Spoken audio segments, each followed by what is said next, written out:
All right, I guess we'll just go ahead and get started here. So we'll just start with our prayer. Come, Holy Spirit, fill the hearts of your faithful, and kindle in them the fire of your love. Send forth your Spirit, and they shall be created, and you shall renew the face of the earth. O God, who by the light of the Holy Spirit did instruct the hearts of the faithful, grant that by the same Holy Spirit we may be truly wise and ever enjoy his consolations. Through Christ our Lord. Amen. Okay, the next few chapters are kind of short, so we're going to do 3 today so we can be sure to be done in the 7 weeks.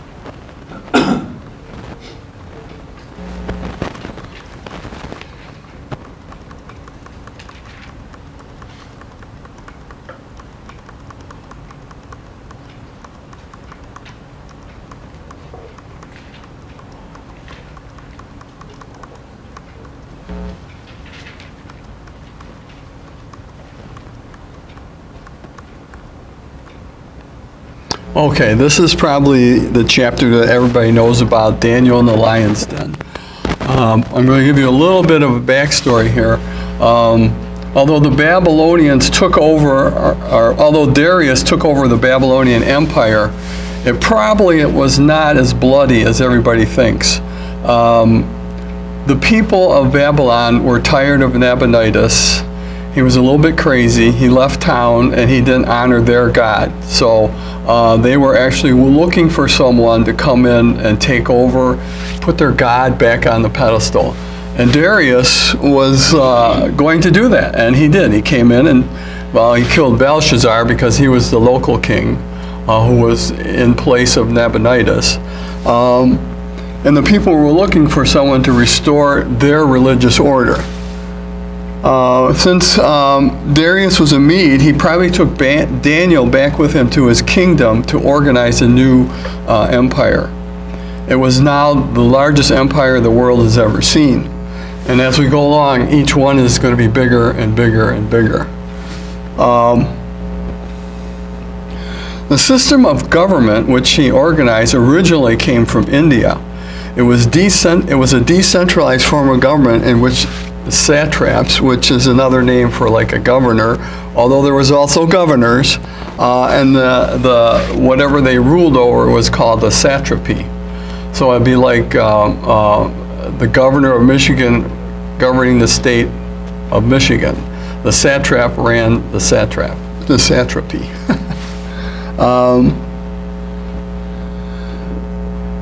The king had to count on the loyalty of these, so they were mostly handpicked by him.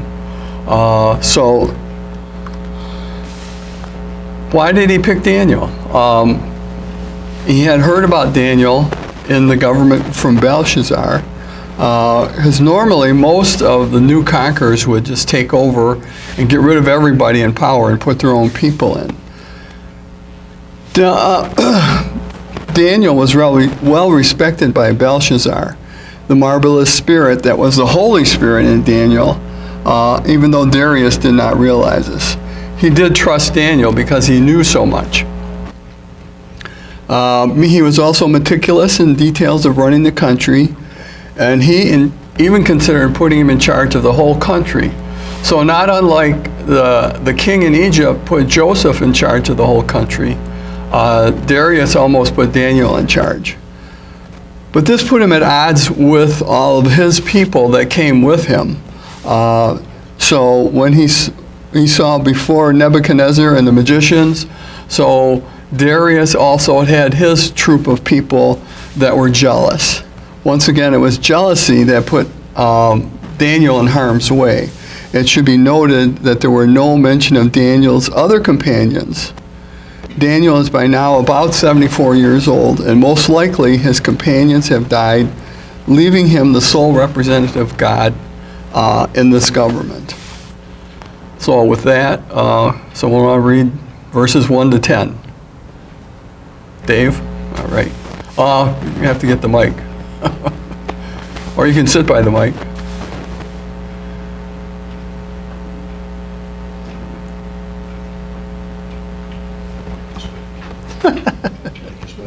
It's already on. You just have to turn it on.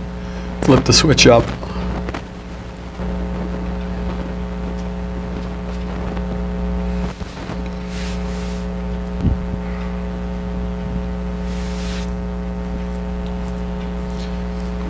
And Darius the Mede succeeded to the kingdom at the age of 62, in the lion's den. Darius decided to appoint over his entire kingdom 120 satraps to safeguard his interests. These were accountable to 3 supervisors, one of whom was Daniel. Daniel outshone all the supervisors and satraps because of an extraordinary spirit that was in him, and the king thought of giving him authority over the entire kingdom. Therefore, the supervisors and satraps tried to find grounds for accusation against Daniel as regards the administration, but they could accuse him of no wrongdoing. Because he was trustworthy, no fault of negligence or misconduct was to be found in him. Then those men said to themselves, "We shall find no grounds for accusation against Daniel unless by way of the law of his God." So these supervisors and satraps went thronging to the king and said to him, "King Darius, live forever. All the supervisors of the kingdom, the prefects, the satraps, nobles, and governors are agreed that the following prohibition ought to be put in force by royal decree. No one is to address any petition to God, man, for 30 days except to you, O king. Otherwise he shall be cast into the den of lions. Now, O king, issue the prohibition over your signature, immutable and irrevocable under Mede and Persian law." So Darius signed the prohibition and made it law. Okay. Okay, now this we see the behind the scenes maneuvering, just like before with Nebuchadnezzar and now with Darius and his people. And this is actually a foreshadowing of what's going to happen in the New Testament when the Sanhedrin does the same thing to Jesus. They're plotting behind closed doors, doing it at night when no one else can see what they're doing. Since the ministers can't find anything in his government work, they look to see if he's doing anything with his religion. So they say he's praying, and Darius, unaware of the minister's conspiracy, he's kind of like in between. He's kind of bumbling along, but he's being tricked by these guys, and he doesn't realize it. And Daniel, what they find him, we'll see in the next chapter here. The reason that Darius goes along with ministers, he's trying to keep peace among a whole bunch of people, and even though he likes Daniel so much, he has to keep peace with all these other guys. So he signs this edict, not knowing what's in trouble for him. So now we can go to 10 to 16.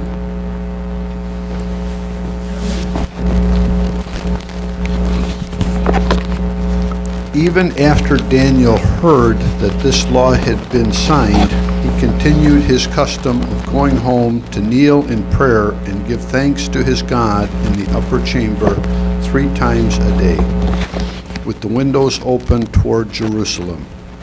So these men rushed in and found Daniel praying and pleading before his God.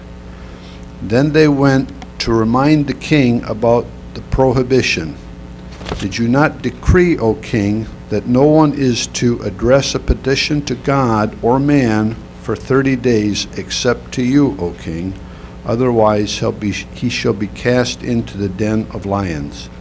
The king answered them, "The decree is absolute, irrevocable under Mede and Persian law." To this they replied, "Daniel, The Jewish exile has paid no attention to you, O king, or to the decree you issued. 3 times per day he offers his prayer. The king was deeply grieved at the news, and he made up his mind to save Daniel. He worked till sunset to rescue him. But these men insisted, "Keep in mind, O king," they said, "that under the Mede and Persian law, every royal prohibition or decree is irrevocable." Okay. Okay, so we can see that these people tricked Darius, and they tricked him so well because he signed into law something that he himself could not revoke.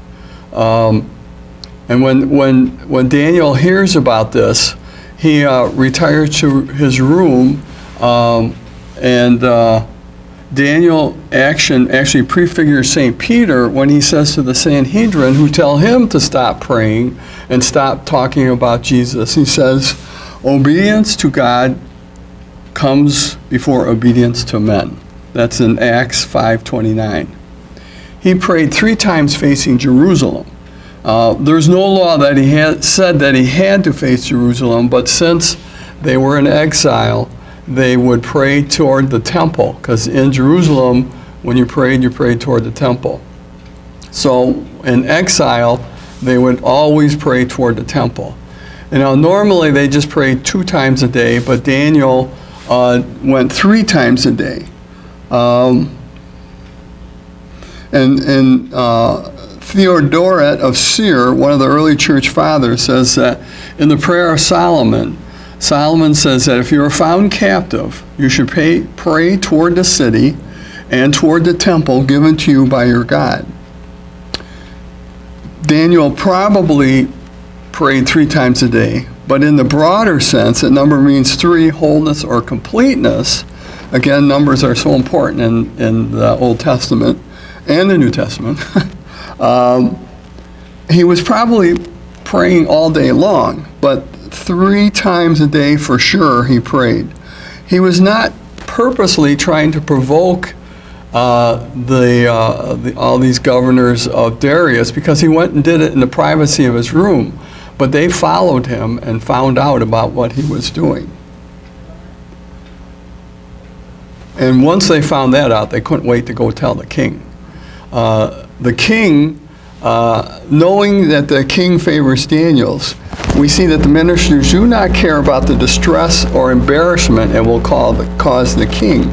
They press the king to say again the decree stands, and the ministers tell him Daniel has broken the decree. Darius quickly sees he has been tricked and is determined to save Daniel. But he has problems because he's already said, this is law, we can't break the law. Now, in this passage, we also see a similarity to Pontius Pilate trying to save Jesus.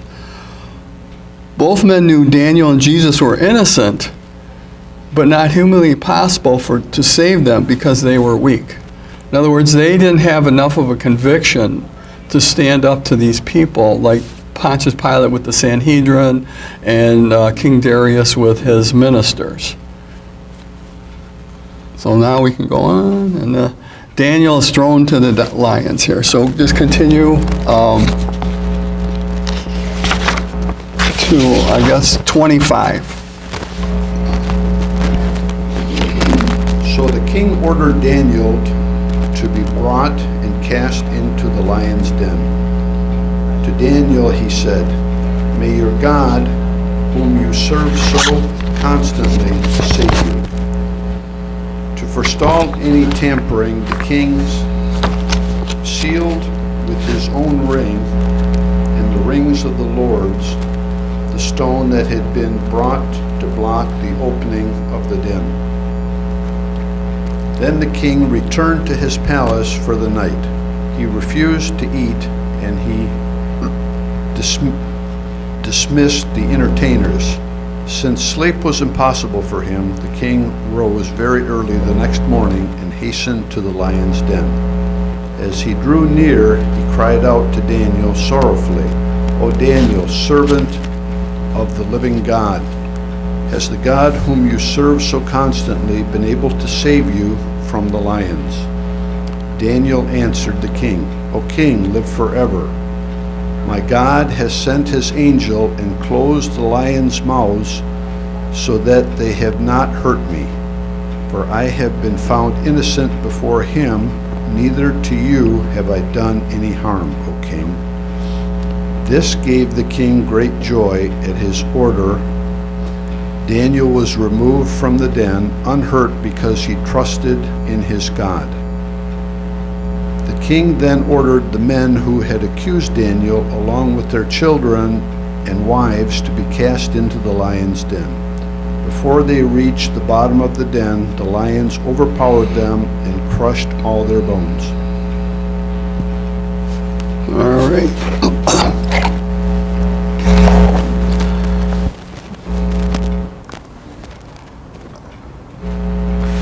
Okay, why was Daniel thrown into a lion's pit like his friends were put into a fiery furnace?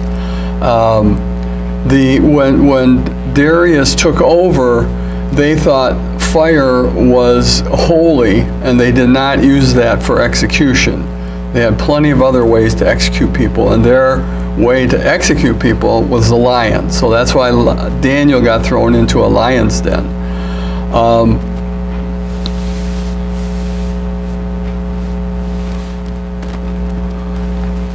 Daniel, being thrown into a pit, who feared God, yet the king says to him, "Your God will have to save you." In other words, Darius wanted to save him, but again, he was too weak to stand up to his ministers. A great stone was rolled across. Again, this foreshadows the great stone rolled across the tomb of Jesus. And although the king didn't put a seal on it, the guards put a seal on it that it couldn't be opened. He was so disturbed about what he had done, he could not sleep, eat, and some Bibles say that he could not even have his concubines come in with him. So every Bible has different readings there. He rushes to the pit before daybreak to see if Daniel's still alive and see how he's doing, and he's greatly overjoyed that Daniel survived. So we know that there's trouble for the ministers coming up. There are many different translations what happens to the lion's mouth, though. I like the one that says, "An angel sealed their mouths." This one would go along with the tomb being sealed. And then Daniel tells the king he was saved because he was blameless before God and before man. Daniel is saved because of his faith in God, just as God saves the blameless. And to punish them, he would punish those whom sought to destroy Daniel. They were thrown into the lion's den with their families and their children, and the lions' mouths were unsealed, and the fate of the accusers is sealed. Okay, finish up the chapter. Then King Darius wrote to the nations and peoples of every language, wherever they dwell on the earth. All peace to you. I decree that throughout my royal domain, the God of Daniel is to be reverenced and feared. For he is the living God, enduring forever. His kingdom shall not be destroyed, and his dominion shall be without end. He is a deliverer and savior, working signs and wonders in heaven and on earth.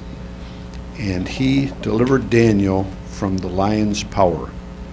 So Daniel fared well during the reign of Darius and the reign of Cyrus of Persian. Okay, so Darius finally finds courage here. When he found Daniel to be alive, he had the will to act against his own men.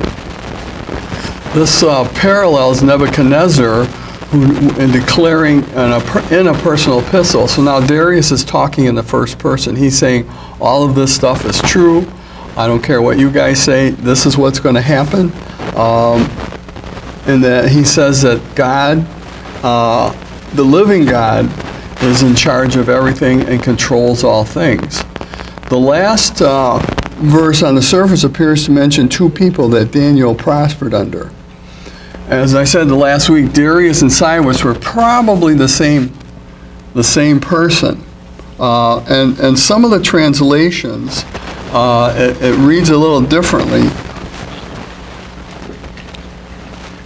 Some scholars suggest that the original Hebrew Aramaic was mistranslated, and that when it says "and," it really means namely. So the final verse should read, Daniel prospered under the reign of Darius, that is, Cyrus the Persian.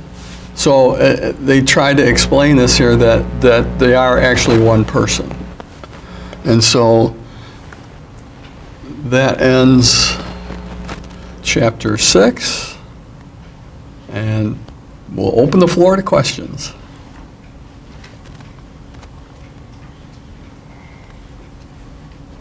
Explain again what you said in your last comment about Darius and Cyrus. They're one person? They are actually one person, and they believe there was a mistranslation. In other words, instead of saying Darius and Cyrus, it should read Daniel prospered under the reign of Darius, that is, Cyrus. Oh, okay, I got it. So they think it's a mistranslation of the one word in between. So that's what they think that is. Yes? When you opened, Paul, you said that Darius and the people he was governing wanted to restore some kind of The religion? their religion. Right. Well, the Babylonians in Babylon, now you gotta remember in other cities they all believed in different gods, but in Babylon the chief god was Marduk. So that was the one they wanted worshipped. When Nabonidus came in, he changed the chief god to the moon goddess, and her name was appropriately Sin, S-I-N. So he admired her and set up temples to her, and that's when he went out to the desert. He was also setting up temples, and when he was when he had his mental issues, they didn't like that either because they thought he wasn't paying attention to the city, and he wasn't. He was way off to the east, so that's why he wasn't there. And there, even though Belshazzar was killed, he was the king representing Babylon in the city. But the people just wanted someone else to bring Marduk back. And does that answer your question? Or What was Marduk? Marduk was one of the chief gods. I can't remember who he's the god of, but he's the chief god of the Babylonians in the city of Babylon. So they have like maybe 10 or 12 to 15 major gods, and then they had over the course of the years up to 4,000 different gods. But Marduk was one of the chief gods, and that's who they worshipped in Babylon. And then when Nabonidus came in, he took that away. So that they were upset about that. So they didn't want to change either. So even though a lot of people were killed at the upper levels, not many of the citizens were killed in this uprising or a takeover by Cyrus. Mind if I close this door? Sure, go ahead. A lot of feedback over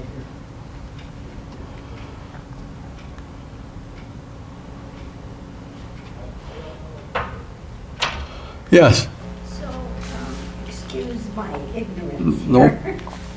But the Holy Spirit is only coming to certain people like Daniel Correct. At this time.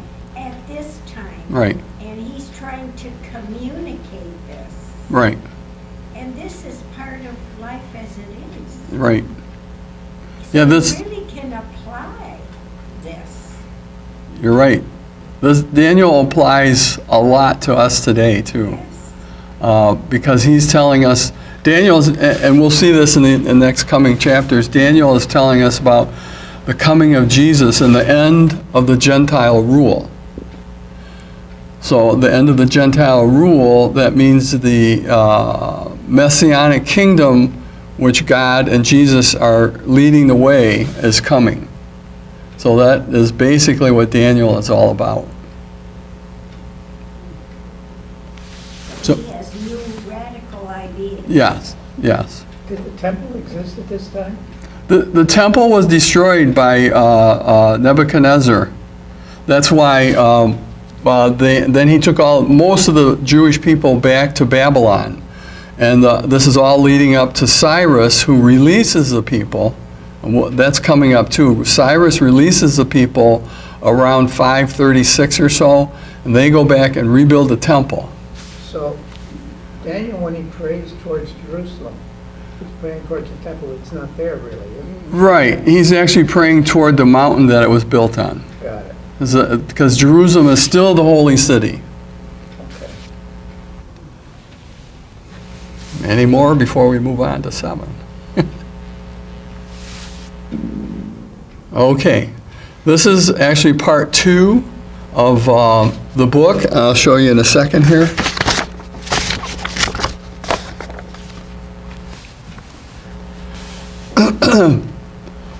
This is the division of Daniel. And I did this, and I put, I put the dates of each individual book in red so you can see they're not in chronological order. So we're jumping back and forth. And then there's a couple other things. The first 6 books are historical, pertaining to the kings of Babylon.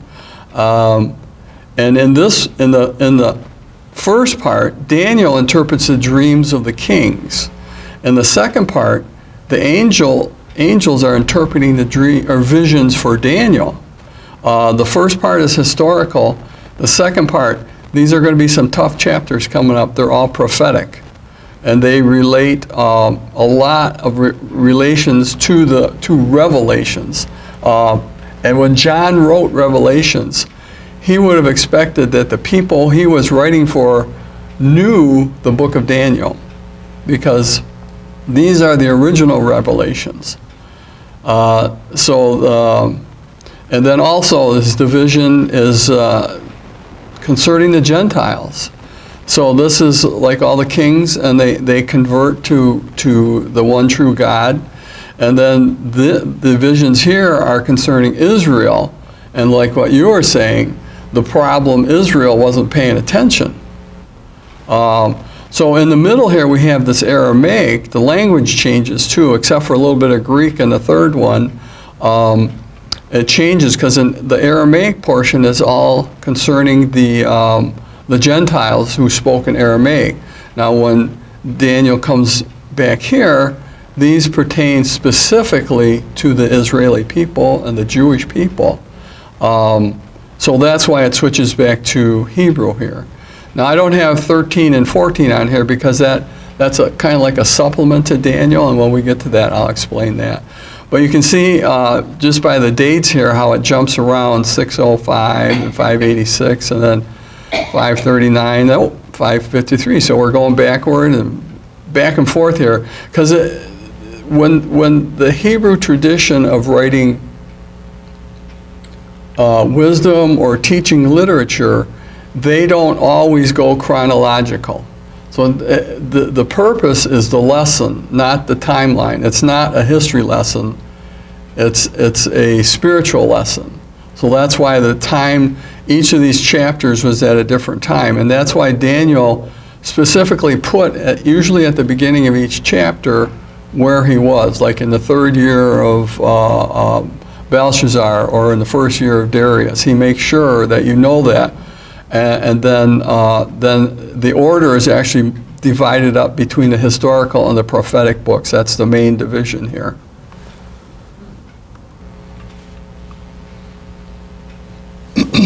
Now, chapter 7, which we're doing now, is actually the last vision that pertains to the Gentiles.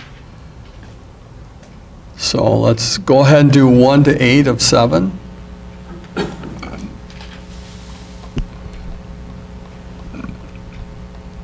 Vision of the 4 beasts. In the 1st year of King Belshazzar of Babylon, Daniel had a dream as he lay in bed, and was terrified by the visions of his mind. Then he wrote down the dream. The account began. In the vision I saw during the night, suddenly the four winds of heaven stirred up the great sea, from which emerged four immense beasts, each different from the others. The first was like a lion, but with eagle's wings. While I watched, the wings were plucked. It was raised from the ground to stand on 2 feet like a man, and was given a human mind. The second was like a bear. It was raised up on one side, and among its teeth in its mouth were 3 tusks. It was given the order, up, devour much flesh. After this I looked and saw another beast, like a leopard.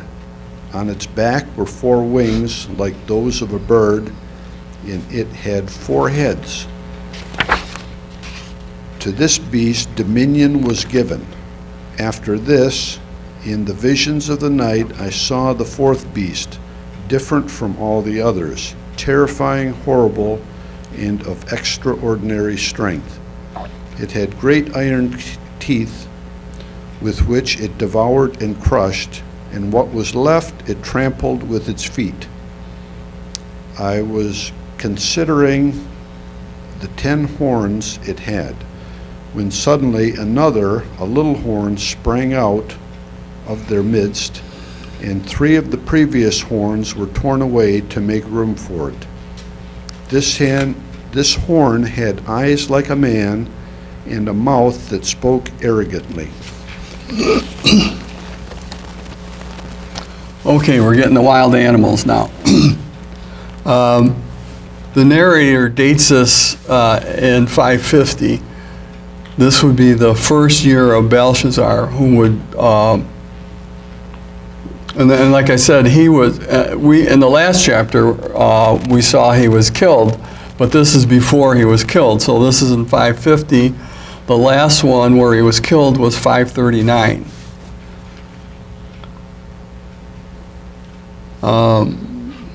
When Daniel had this dream, unlike Nebuchadnezzar, who kind of forgot it, Daniel had the foresight to write the dream down. And it was not so much for him, but for future generations. And this is the lesson here.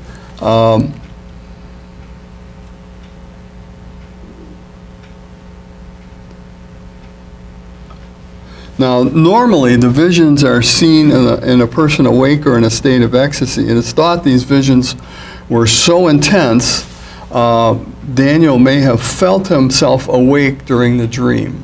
What did he see first?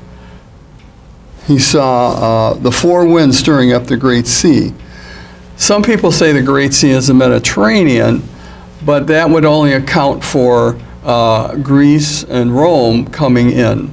That wouldn't account for the other kingdoms of Persia and Babylon, because they were both landlocked countries. So what they mean, the Great Sea, most scholars say the Great Sea is chaos, or the world in chaos. The 4 winds are the winds of God, or more precisely, the angels of God, who controls the 4 winds. Jesus himself refers to these winds when he says in Matthew, he will send out his angels, and he will gather his elect from the 4 winds. John in Revelation says, after this I saw 4 angels standing at the 4 corners of the earth, holding back the 4 winds. Stirring itself means great chaos, and war will follow. So if you think about it, war and winds go together. We talk about the winds of war. If you think about the book Gone with the Wind, that doesn't make much sense on the surface, but if you replace wind with war, Gone with the War makes more sense about what happened during that book. Now, out of this chaos comes the 4 beasts. The term itself, beast, refers to the viciousness of the creatures. the animals refer to the 4 kingdoms as well as the 4 kings. For now, I will just tell you how they correspond to the 2nd chapter of Daniel. If you recall the metals, each one was more precious, but not as strong as the one that followed. So the statue, there was gold, silver, bronze, and iron. So each one got less and less valuable, but stronger. And the same thing with the animals, we'll see that.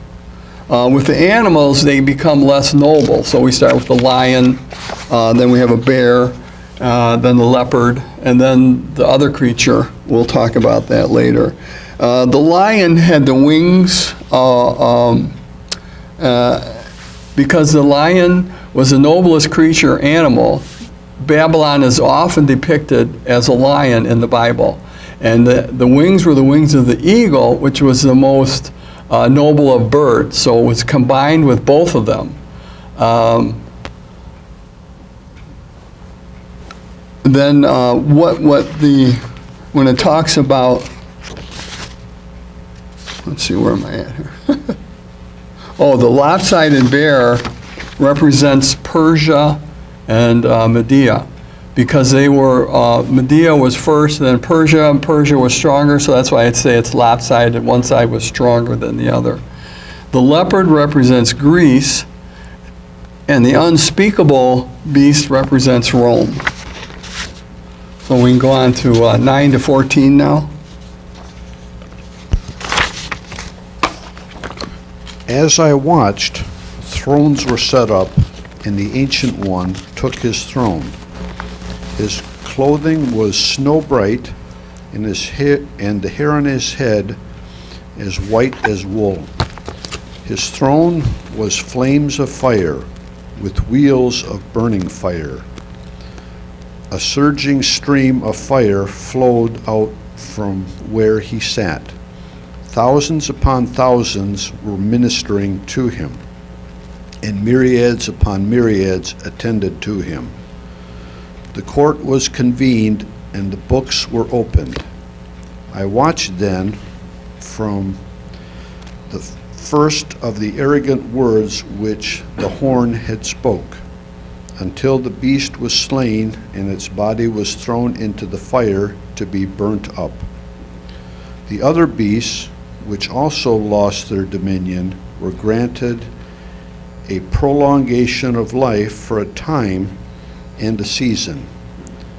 As the visions during the night continued, I saw one like a son of man coming on the clouds of heaven. When he reached the Ancient One and was presented before him, he received dominion, glory, and kingship.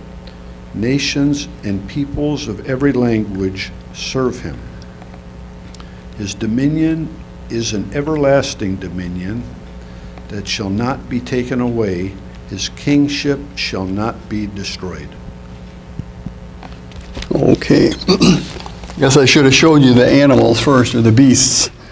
This is what Babylon is represented now. And here's the bear, and we'll go over more what each of these, what the actual interpretation is a little bit later. So the bear had 3 bloody ribs in its mouth. Then here's the leopard. This represents Greece. And the 4 heads, again, we'll get into, but they gave it 4 wings because Greece was the fastest country to overtake the world. And then this is like no other beast you've ever seen. There's, you can see the iron teeth, and this really doesn't show, but they had bronze claws. And then here's the 10 horns, which I'll explain. The 3 of them were ripped out. And then now we switch from earth to a scene in heaven. Daniel is describing what he sees. The Ancient of Days is, of course, God. But you really can't use the word ancient because God is timeless. Ancient also means wisdom. So it's not that he's old, it's that he is so wise and all glorious. His clothes and hair are white, indicating purity, and the leader of those without sin. His hair was like wool. Wool was symbolizing the forgiveness of sin. So here's the God who forgives us. And then we see this. This has been described by other prophets as well. The wheels of fire underneath the God, and he's the Ancient of Days. And then we know that some judgment's about to happen because God, or St. Ambrose says, it's better for God to be standing with you, because whenever God is standing, it's more peaceful. When God sits down, he sits down in judgment. So that's why they're talking about he's sitting down and court is in session. The books were opened and the court started, and they found those wanting were going to be committed to the everlasting fire. So all these beasts were going to the fire. All the prophets, Ezekiel, Elisha, and Elijah, all describe God as sitting on a throne with the wheels of fire. Those ministering to him that we talk in there, that were throngs, they just use those numbers. Those are big numbers. Those were the angels. They were uncountable by human standards. St. Cyril says, St. Cyril of Jerusalem points out, to get a better understanding of God's angels, we should understand that the 99 sheep in Jesus' parable are actually angels, and that the one he's going after, the one lost sheep, is humanity. So this is the first time I saw that, but that makes a lot of sense, because you think about, why would Jesus leave 99 sheep to go after one? Well, he knows those sheep are safe. So that's why he goes after the one that's lost.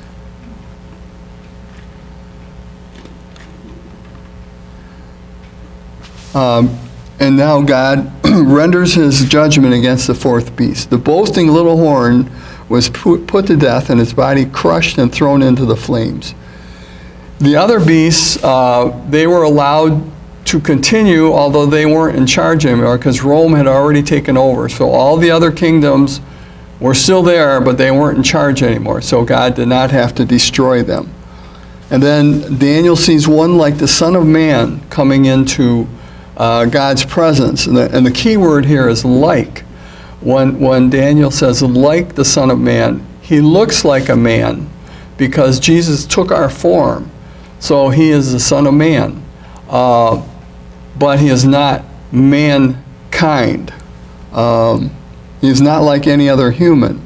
The Son of Man was Jesus' favorite name, and he used it 32 times in the New Testament.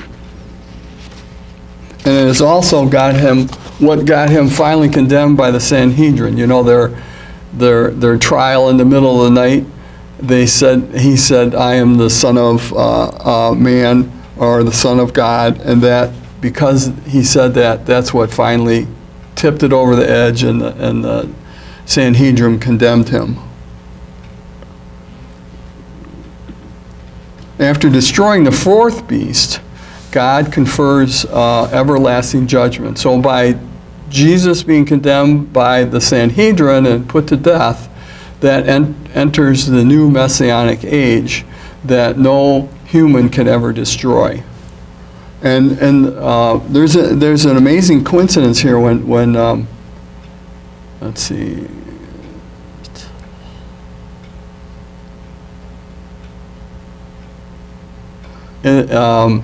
Daniel is seeing the same thing that the apostles were from different perspective. Daniel saw Jesus coming on a cloud, and the apostles saw him leaving on a cloud. So Daniel's already in heaven, and he sees Jesus coming on a cloud already in the book of Daniel, and the apostles see him going into heaven on the ascension. So they're both seeing the same thing at that time. Okay, and go on from 15 to what do we got? 15 to 28.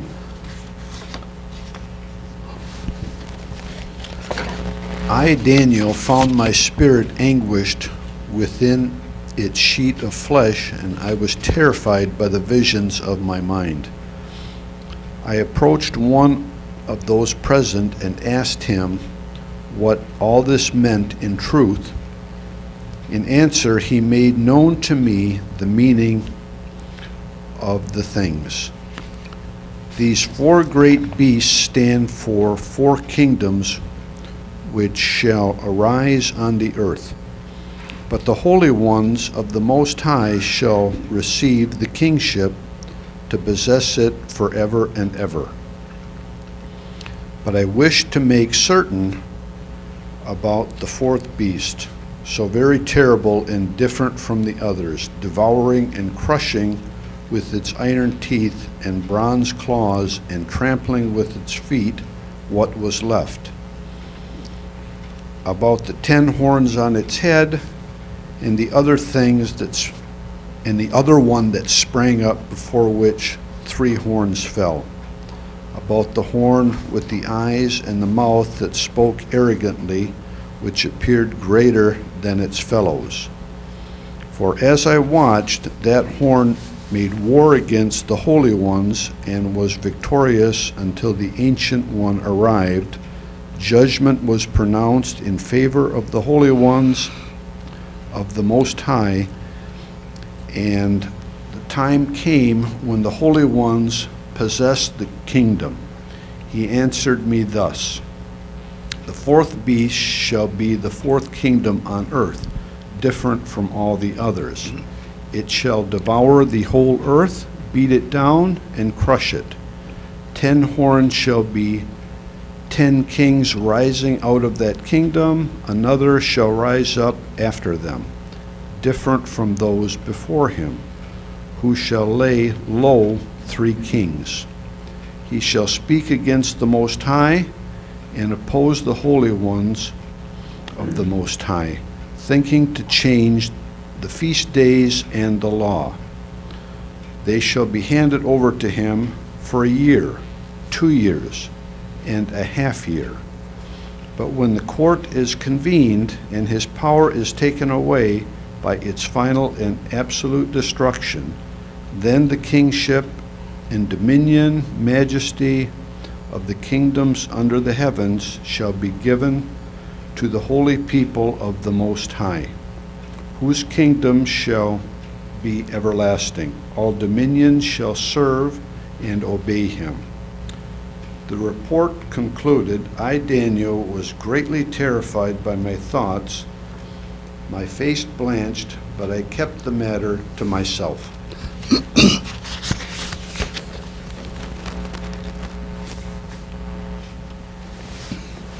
Okay, so this kind of just represents the thousands and thousands of angels around serving God. Now Daniel asked one of those standing there, and what was the meaning of these beings? And this starts the conversations of Daniel with the angels. To remind you of the beasts, they are as follows. The winged lion represents Babylon and Nebuchadnezzar. Babylon is often represented in the Old Testament. In fact, there are, if I have this still here, yeah. This is actually a carving found in Babylon showing a winged lion. So it's not inconceivable that Daniel just took this and used it. There's not necessarily those other beasts. Its wings were torn off. Remember the story of Nebuchadnezzar when the great tree was cut down and he went mad for a while? This is the same thing. It says his wings were cut off and he fell into madness. And then when he repented and realized that there is a true God, he was allowed to stand up and he was given a human heart. So this is the first of the beasts. I don't want to say they were likable, but understandable that he converted and became like a man. The next one is the lopsided bear. And again, this kind of correlates with the statue and the 2 arms, so it would be Media and Persia. And the lopsided bear means that one was ascendant at first, so it was Media, and then Persia took over. And the three bloody ribs represent the countries that they took over. They conquered Lydia, Egypt, and finally Babylon. The conquest would give Cyrus tribute from everywhere in the known world.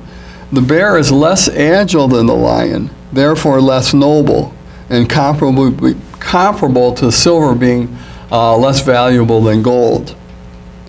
Persia was also known for its extreme punishments. They lived like the Spartans. They did not live a whole lot like the Babylonians that were having parties all the time. And one of the Artaxerxes, the sixth king of Persia, had a plan to kill all of the Jews in Persia on one day, but he was unable to carry it out. So that shows the meanness of the bear. Now, the four-headed, four-winged lion. The wings, remember I told you, represent war. They were so fast, and we'll see in the next chapter another analogy to that, but they were so fast in conquering the world that the leopard had four wings. The four wings were the four generals. Alexander the Great conquered the world, and the four generals represent the four heads on the leopard. And the wings represent the power that God gave to Greece to conquer the world. The four generals. The leopard is more cunning than the bear and draws blood more quickly. Again, showing how quickly it took over the world. And it's more bloodthirsty than the bear, making it less noble than the bear and comparable to the brass on the statue. Now, the first three beasts, when Daniel describes them, they were all like known animals. So he says, like a leopard, like a lion, like a bear. But the fourth beast was unlike anybody had ever seen before. While the other beasts got control of the world quickly and they were able to adapt, the bear, or the unknown beast, the most fearsome one, was a lumbering, crushing giant. This was Rome. The iron teeth represent the legs, and the bronze claws were like the feet of clay in the statue. Nothing could stop it. It had 10 horns, properly representing the first 10 kings, starting with Julius Caesar. The sixth, the little horn, the one, let's see if I got, well, here it shows the big horn, but this is the one horn that became big and boasting, and the three horns that are ripped out, they were all the kings that were killed before Nero took office, and he actually probably killed personally the king just before him.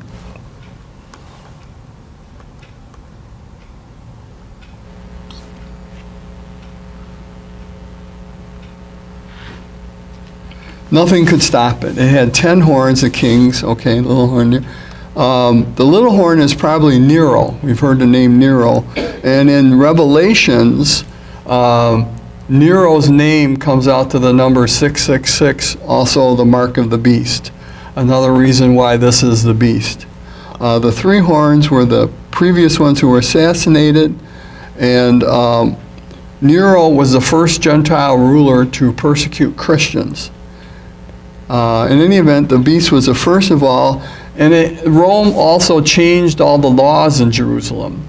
So they took away a lot of their religious laws, they took away a lot of their regular laws. Remember, Israel always was separate from everybody else. They didn't follow everybody else.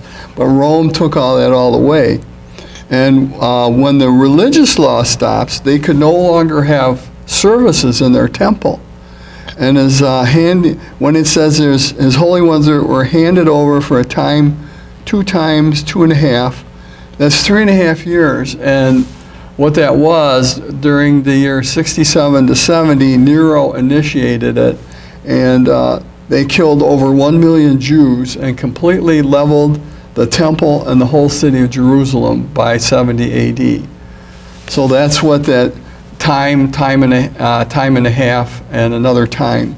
So in 3.5 years, they completely destroyed Jerusalem, leveled to the ground, and changed the name of their country. So then the court comes into session again, the heavenly court, and gives judgment to Nero, and it's taken away from him and destroyed. Then the final kingdom, the kingdom of God, shall rule forever. Daniel's just reiterating that God is control of all things. As for Nero, he's the first Roman emperor to commit suicide. So his kingdom, when he committed suicide, his kingdom was taken away from him. There are many correlations to the book of Revelations, I've said here, and I've got notes today. So for the first 8 chapters, there's notes here, and you will see a lot more correlating revelations to Daniel.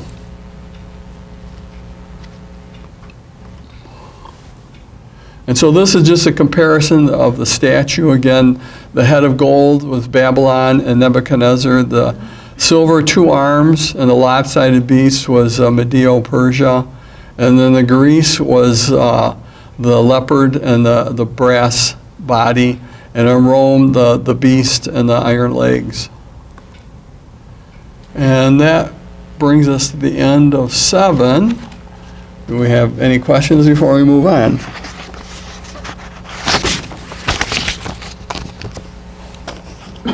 I must be doing a good job. Any questions about 6? I'm just wondering, it has nothing to do with, what we're supposed to obtain from this, but Daniel comes up with his vision. He's got imagery in there of various beasts. Well, he's in a country that, maybe I'm not misinterpreting this. Where does he get a bear? Bear is associated with the north. He's not a north country. His area, Persia and the like, is in kind of desert itself. You don't see bears down there. Not in the desert, no. So I'm wondering, But, where did he come up with this? Although Florida has bears. So Right. And there's they got bears there's bears all over, but we don't hear about them as much. But more specifically, the whole region was steeped in imagery of animals.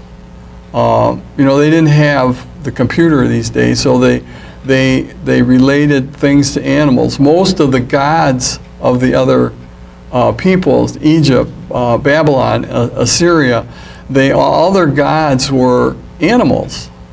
So Daniel is just using animals to represent these countries. So this imagery would not be unknown to even the Israeli or Hebrew people had a lot of imagery of animals in the Bible. So whether there was a specific bear that he saw, I'd have to look up to see where he got the bear. But well, no, it's just where did he get the bear? I don't know. but he got the animals because they were so steeped in the time that. Okay.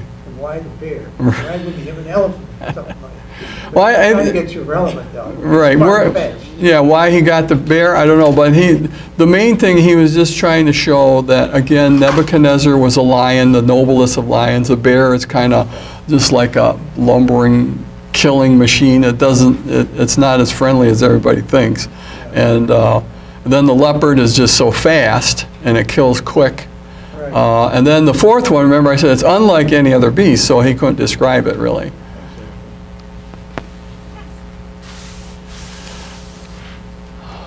Okay, this one is just going to be 2 readings, so we'll start with 1 to 14, chapter 8. Vision of the ram and he-goat. After this first vision, I, Daniel, had another in the 3rd year of the reign of King Belshazzar.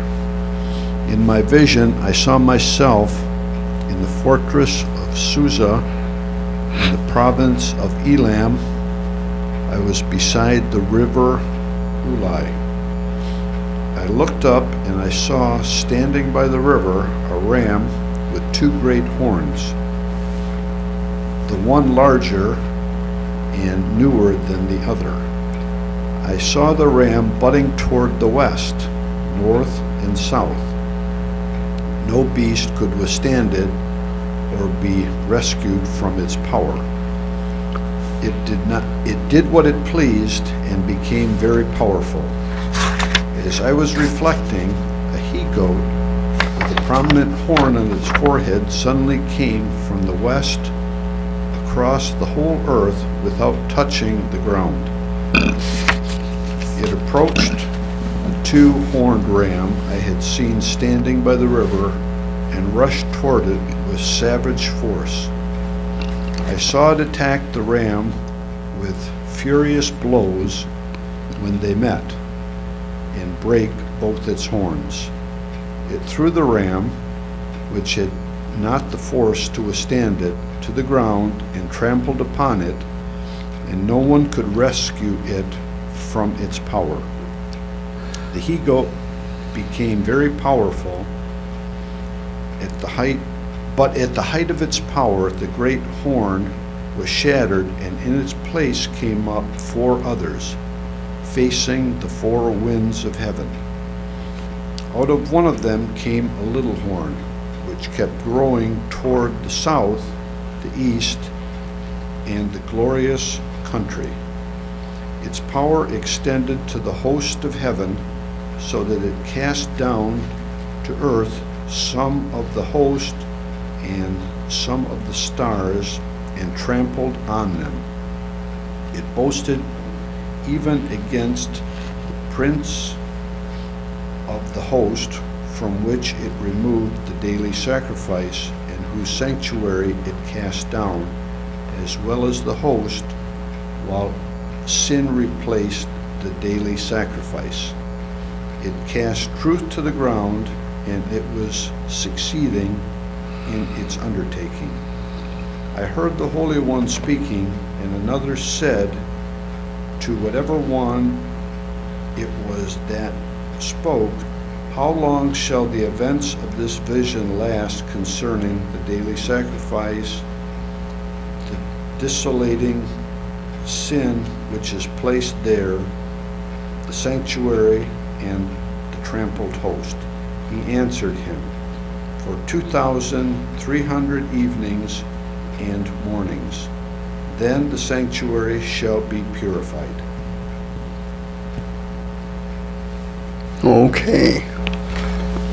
Now, Daniel, when he says, he's very specific, not this time, not only on the time, but on a location. Now, whether he was actually on a business trip for King Darius here, or he is transported in a vision here, the city of Susa, right here, this is Babylon over here, and this is Susa. Before the Persians conquered Babylon, this was the summer home of the kings. So in a way, Daniel's already foretelling that this is likely the end of Persia by the telling of this dream.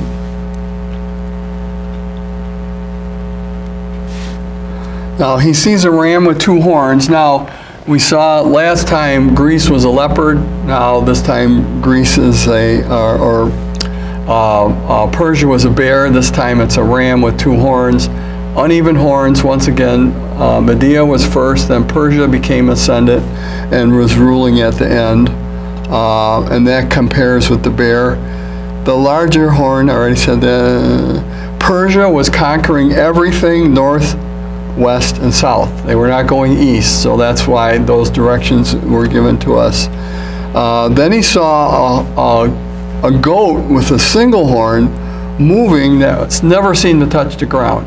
Now here the goat is instead of the leopard, and it's 1 horn, it's not the 4, which represented the 4 generals. The goat is Alexander, or the great horn is Alexander. And the goat is moving so fast, in other words, he's conquering country so fast that it appears not to be touching the ground.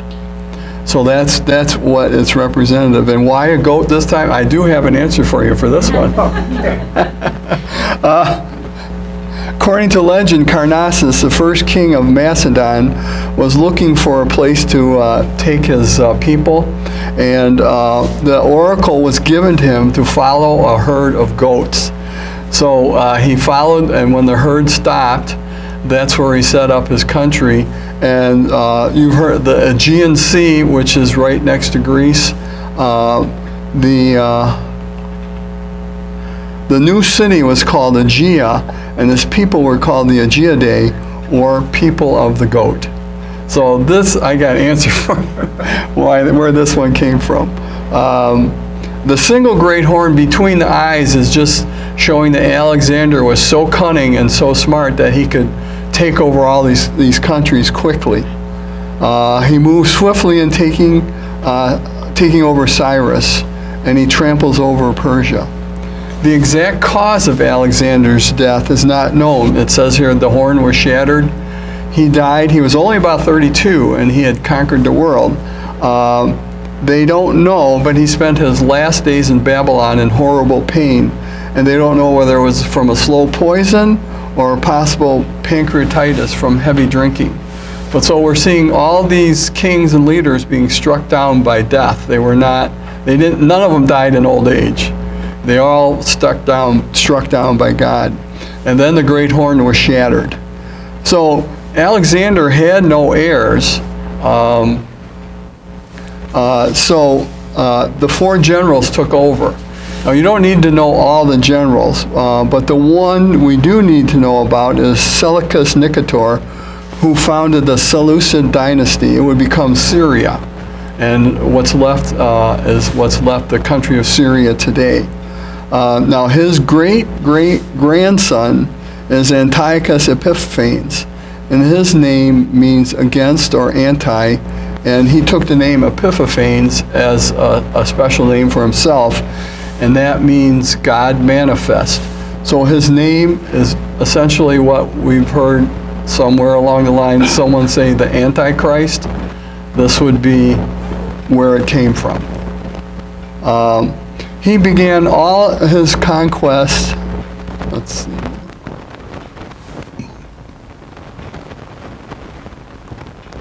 Okay, he's the little horn out of four. He began all his conquests toward it says here, the east, south. The glorious land is Israel. So he's going east east and south. He's trying to take over Egypt, but he's not as strong as the other kings in the area.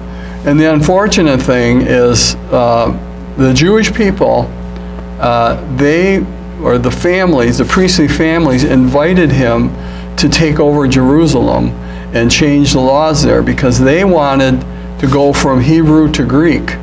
So they invited him in, and that's like inviting the devil in, because he started with changing the civil laws, and then he changed all the religious laws. So the Jewish-owned people brought him in to help destroy their own country. And again, 2,300 mornings and evenings is half of that, 11-something days. And that is he came and desecrated the temple. He actually stole all the treasures, all the cups, all the religious artifacts, and he sacrificed a pig on the temple altar in Jerusalem. He did not destroy the temple, but he did all of this desecration. And he is another, which we may see later, is called the abomination of desolation, when he took over the temple and desecrated it. So what they're saying here is it's going to last 2,300 mornings until the temple is purified again. Okay, so we can go on to 15 to 27.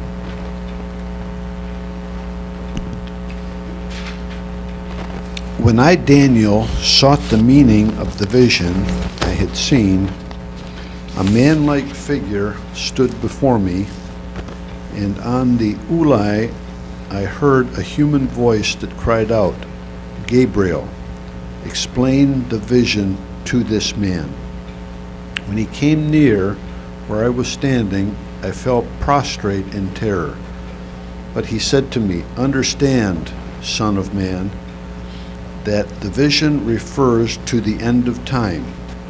As he spoke to me, I fell forward in a faint. He touched me and made me stand up. "I will show you," he said, "what is to happen later in the period of wrath, for at the appointed time there will be an end." The two-horned ram you saw represents the kings of Medes and Persians. The he-goat is the king of the Greeks, and the great horn on its forehead is the first king. The first four that rose in its place when it was broken are the four kingdoms that will issue from his nation, but without his strength. After their reign, when the sinners have reached their measure, there shall arise a king, impudent and skilled in intrigue. He shall be strong and powerful, bring about fearful ruin, and succeed in his undertaking. He shall destroy powerful peoples. His cunning shall be against the holy ones. His treacherous conduct shall succeed. He shall be proud of heart and destroy many by stealth. But when he arises against the Prince of Princes, he shall be broken without a hand being raised.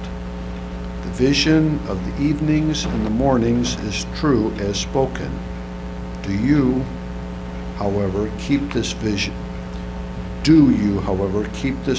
undisclosed, because the days are to be many? I, Daniel, was weak and ill for some days. Then I arose and took care of the king's affairs. But I was appalled at the vision which I could not understand.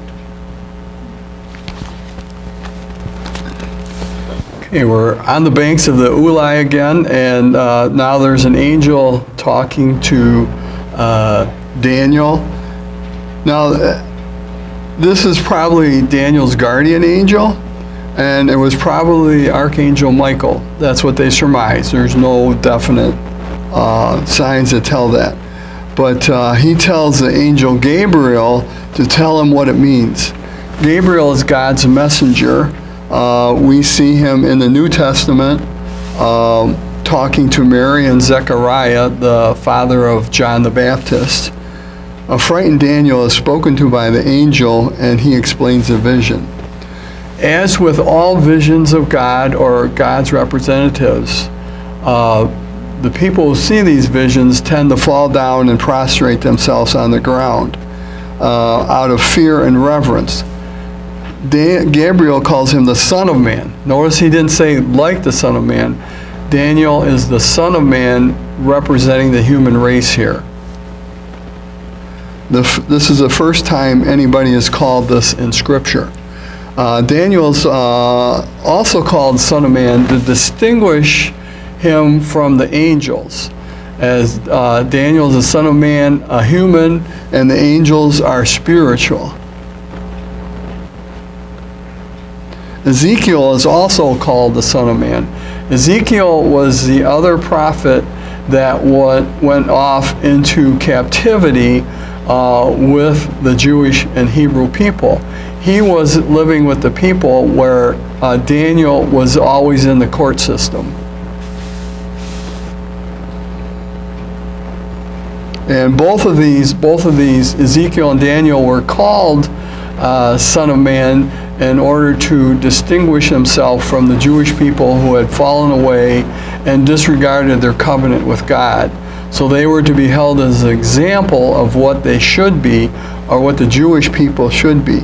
Then Gabriel stands him up and delivers the meaning of his dream. You can go ahead and do 15 to 27. Oh, you did? Okay. All right. what did I do wrong here? Oh, I got another page here.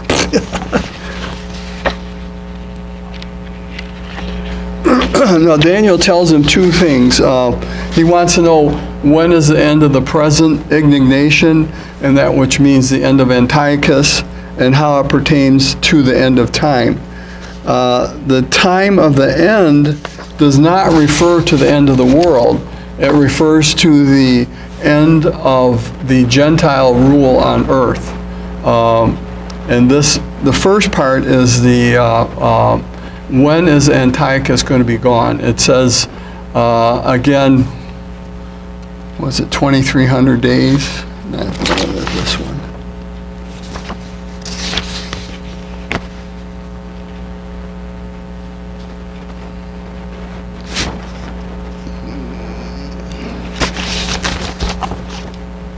Well, the days was similar to the last chapter, and this represents the time from the time that Antiochus came and desecrated the temple, and until the end, and Antiochus also died a horrible death.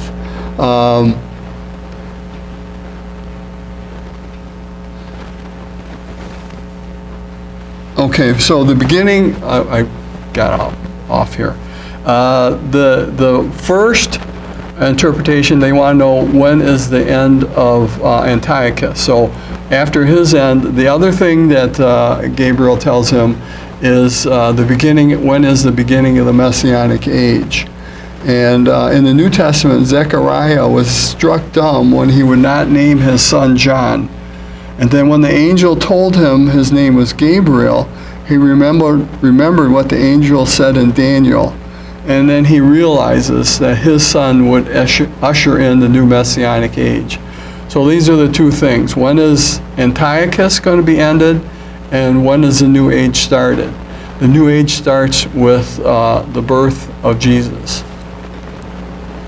So we have two visions of the future told to us by Daniel. In chapter 7, Rome laid waste to Jerusalem for 3.5 years and completely leveled the city by 70 AD.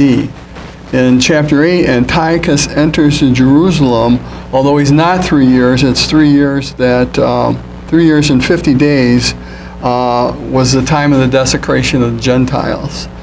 The Israeli people did not learn their lesson. Cyrus let the Jewish people go to rebuild the temple in 536. The temple was started in 535 and it took 20 years to finish. 350 years later, they lost their way when they asked Antiochus to come in and change the rule in the city, and they did not know what they were asking. And he took over and ruined their religious life. He burned all copies of the Torah, so there was no Bibles left. He burned everything that had anything to do with their religion. He burned it all.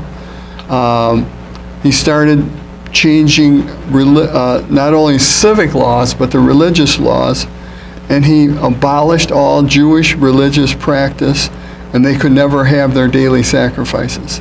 He killed approximately 40,000 Jews and had another 40,000 deported as slaves. And in the killing of the Jews, he would kill the mothers with their circumcised sons by not only putting them on the cross, but putting a noose around their neck on the cross. The Maccabean, which is in the book of Maccabees, the Maccabees brothers revolted, and they got the temple back and cleaned it up, and then in 165 it was rededicated, and then about 100 years later, Rome completely destroyed the city. So all along, we see that the Jewish people are having a hard time understanding what they're supposed to do with God's covenant. Now the ending where Daniel talks, so while the Jews were in exile for abandoning God, Daniel's having visions of their complete destruction. And this is why he's so sad at the end. He's disheartened, and he's told not to tell the people because they will not be able to handle something like this.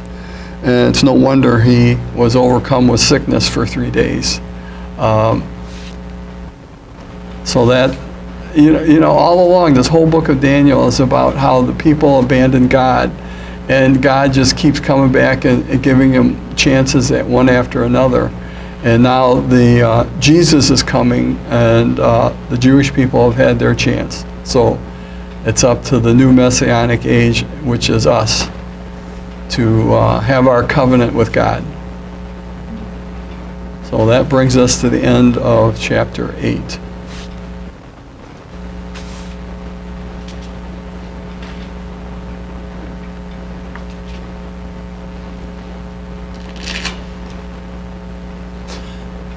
No questions?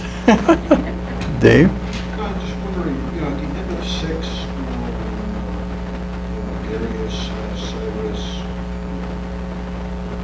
was that a moment of conversion for him? It was, because a couple of things.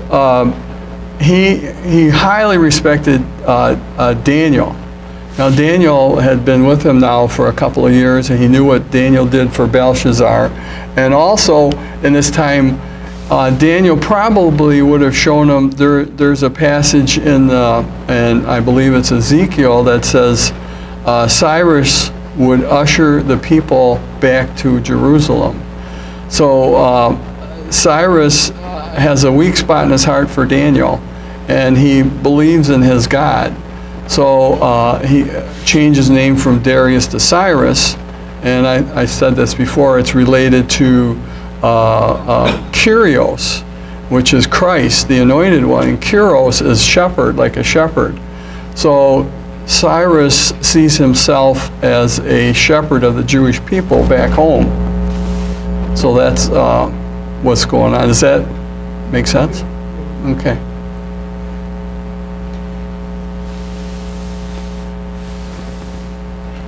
Yes. I'm sorry. No, no. Messianic age is, The God now controlling everything. Jesus coming, once Jesus coming into the world, that's the beginning of the Messianic age. So that's the end of the earthly kingdoms, and the Messianic kingdom cannot be destroyed by humans anymore. we're living in. We're living in it, yes. We're not at the end of it, but we're living in it, and we're supposed to help bring all people to God. That's our covenant with God now, is to bring all people together. The problem, the Jewish people, they thought they were the only ones that were going to get into heaven. Not as, I'm not speaking of the Jewish people as all the people, but the Jewish leaders, and they expected that they were going to be the only ones. And throughout the whole Old Testament, we see that God wants everybody to come to heaven. And the Jewish people were supposed to be an example that if everybody saw how well they lived and listened to God, that they'd say, oh, I want to be like them, and that they would be converted to their religion. But we can see what's been happening here, that they didn't do that.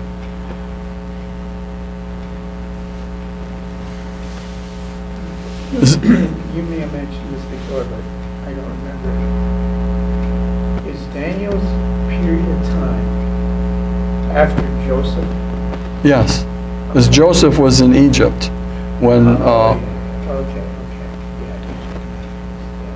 All right. The only reason I was asking is because Daniel has a lot of visions. Joseph has. Right, they're both of them.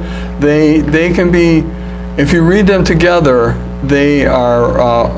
Although Daniel's visions are a little different. Joseph could interpret dreams, where Daniel had prophetic visions. But they have a similar role in the government. They both rose up high in the government. So like Joseph was tossed into slavery. This just shows that God can do anything from a bad thing. He was almost killed. Joseph becomes number 2 in the country. Daniel is in exile. He's taken as a young boy, 12 or 14 years old, and he rises up to be the number 2 in that country.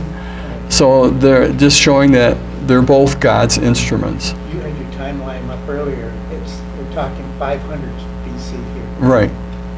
Off the top of my head, I don't know what period of time was Joseph's period, like in Egypt. Do you know off the top? I don't know. It would have, It had to be about 70. because it would have been around 1,000 because the temple. Been earlier then? Yeah, because the temple was built in 1000. Okay, so Joseph was prior to that. Right. Got it. Yes. Excuse me again, we're not talking about Joseph marries us. No. The Joseph. Right. One of Israel's or Jacob's sons. Multicolored coat. Yeah. Everybody knows that now. Excuse my. That's all right. No.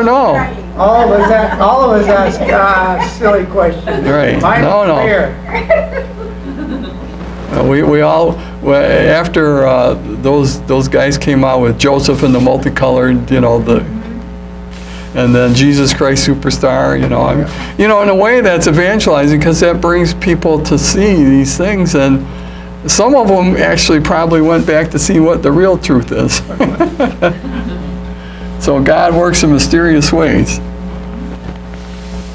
book says the Exodus occurred in 1315. What's that? Okay, there you go. Exodus, trying to time Joseph. Exodus occurred in 1315. The year?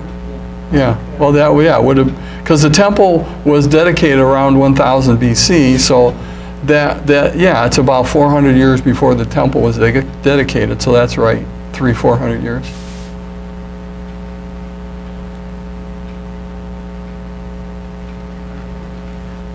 Yeah, you put a good perspective on it then.